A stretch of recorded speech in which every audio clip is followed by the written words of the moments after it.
Pues muchas gracias por estar aquí, licenciado, por invitarme a este evento. Sí, voy a dar lectura, cambié varias veces mi texto, y entonces, pero está relacionado con el quehacer de cronista. Sí, enfatizo Mexicali, por supuesto, y lo titulo Una mirada al quehacer del cronista.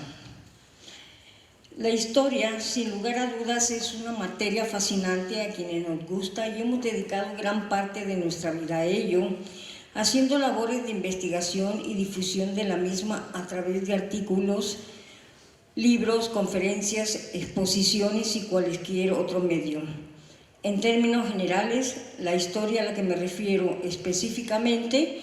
son los acontecimientos y hechos pasados del hombre desde sus inicios hasta estos momentos actuales. En la vida de nuestro Estado han sucedido muchos eventos sociales, culturales, económicos y políticos que aún permanecen en la memoria de muchas personas, pero también hay otros más antiguos que es necesario rescatar del olvido porque han quedado guardados en archivos o en los recuerdos de testigos y que por variadas razones no se han difundido. En Mexicali, particularmente, ciudad centenaria ya y capital del estado de Baja California, se han producido infinidad de ellos que en la actualidad están siendo recogidos por personas interesadas en que su memoria colectiva se preserve. Hace ya 116 años, Mexicali surgió a la historia a finales del periodo porfirista y dentro de un contexto nacional e internacional que ya conocemos, la frontera, el río Colorado y los proyectos de colonización e irrigación, entre otros aspectos. A partir de entonces, su desarrollo ha sido documentado y difundido por diversas personalidades que consideraron importante investigar sobre los orígenes de Mexicali. Cabe mencionar que en Baja California hay personas que han escrito sobre la historia de nuestra entidad, como Fernando Jordán, Pablo L. Carrillo, Pablo L. Martínez, David Piñera, Aide Grijalva, entre otros. Y ya ejerciendo el oficio cronista de Mexicali se encuentran Alejandro Lomelí Cota, Leonides Márquez, Celso Aguirre, Adalberto Walter Mead, Pedro F. Pérez y Ramírez, fallecidos y que hoy recordamos, y en la actualidad la maestra Yolanda Sánchez Ogaz, Luis Razo Martínez, Jaime Pardo Verdugo y su servidora. En total somos 4. Sin nombramiento oficial, hay varios que por su trayectoria y por haber escrito y rescatado parte de la memoria de Mexicali se tienen bien presentes a Felipe Huicho, a Antonio Gámez, a Enrique Estrada Barrera, a Jimmy Griffin, que vive, y muchos más que se esmeran en recopilar historias diversas, leyendas, tanto de la ciudad como del valle. Hay que mencionar que en los últimos años, en Mexicali y su valle se han formado sociedades de historia que promueven el rescate de la historia local, y en algunos, como la Sociedad de Historia Centenario de Mexicali, se difunde a través de la revista El Río, donde escriben personalidades que han tenido que ver con el acontecer político, social o cultural de Mexicali en diversos años, así como la Comisión para la Preservación de la Cultura de Mexicali y su valle, pero en defensa directa del patrimonio cultural. Ahora bien, la labor de un cronista consiste en investigar, recopilar, redactar y difundir los hechos históricos, pretéritos o presentes, y salvaguardarlos. Con esta actividad se convierte en defensor de patrimonio cultural, sea tangible o intangible, de su preservación, así como de su transmisión a la sociedad en que vive y de conservar vivo el recuerdo de sus orígenes, de sus instituciones, de sus valores cívicos o religiosos, de los usos y costumbres. Quiero decir también que en este oficio el cronista disfruta de su tiempo, de su trabajo, se emociona al consultar las fuentes archivísticas y se mete al corazón mismo de los sucesos, tradiciones, desfiles, ceremonias, usos, horarios, costumbres, modas, aspectos culturales que nos remiten a tiempos ya idos, y goza con descubrimientos no esperados en su trabajo de investigación. Ahora bien, una crónica es una mirada al mundo actual que nos rodea, pero al mismo tiempo del pasado, No pretende el registro de todas las actividades cotidianas que ya lo hacen los periodistas, es decir, las noticias diarias, pero que son seleccionadas por la trascendencia de los hechos y se hace necesario conservarlas en la memoria de la comunidad, como ya se ha comentado, y por convertirse en históricos, siguiendo precisamente un orden cronológico.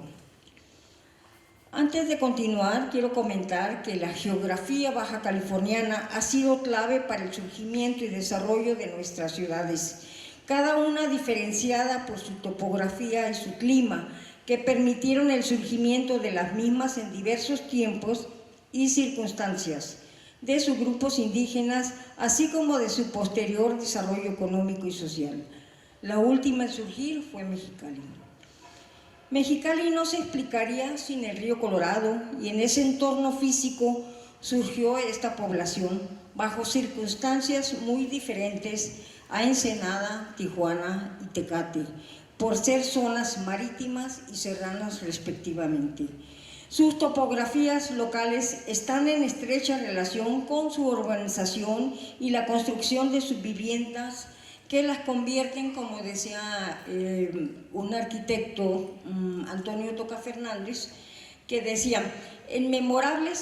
son memorables por su historia, evidenciada en sus edificios, plazas, calles, avenidas, parques, jardines, fuentes y esculturas, que hacen que una ciudad sea como es y que sea además diferente a otras. Y yo creo que esto aplica para nuestras ciudades de Baja California. En su largo transcurrir histórico, Mexicali empezó con diversas clases de asentamientos como ranchos, estaciones de ferrocarril, campos agrícolas,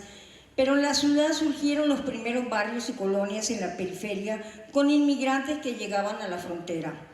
Las inundaciones de 1905 a 1907 conformaron su suelo y presentan algunas peculiaridades físicas que las distinguen entre sí, como son los vados, barrancos, lomas, terrenos planos, canales, especialmente los que se formaron entre los años 20 y cuyo suelo ha definido a barrios como Pueblo Nuevo, Bellavista, San Isidro, Pasadinas, La Industrial y otras. Y es aquí, en este periodo formativo, que la historia de Mexicali se va desarrollando. Con el tiempo, historiadores tomaron interés por escribir sobre este proceso. Un ejemplo notable lo encontramos en el ingeniero Adalberto Walter Smith, cuando empezó a escribir sobre los orígenes de Mexicali y Pueblo Nuevo, apoyado en fuentes documentales y testimonios orales, y aquí su servidora pues ha tomado nota de ello. Lo que quiero comentar, que cada localidad tiene su propio ritmo de vida, y aunque en los inicios de nuestras ciudades había aparentemente una quietud,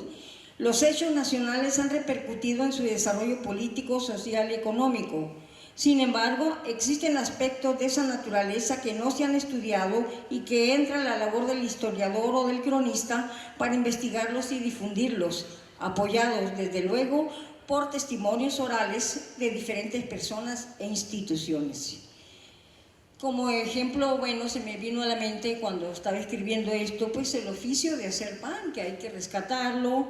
el del zapatero, que ya no remendan realmente zapatos, pues las costumbres religiosas que han cambiado, entre otras cosas. En el transcurso del tiempo he tenido la oportunidad de aprender historia local y de Baja California, especialmente de los siglos XIX, XX y XXI, con diversos temas educativos, jurídicos, administrativos, culturales, de salud, seguridad pública, sobre urbanismo, magisterio, entre otros,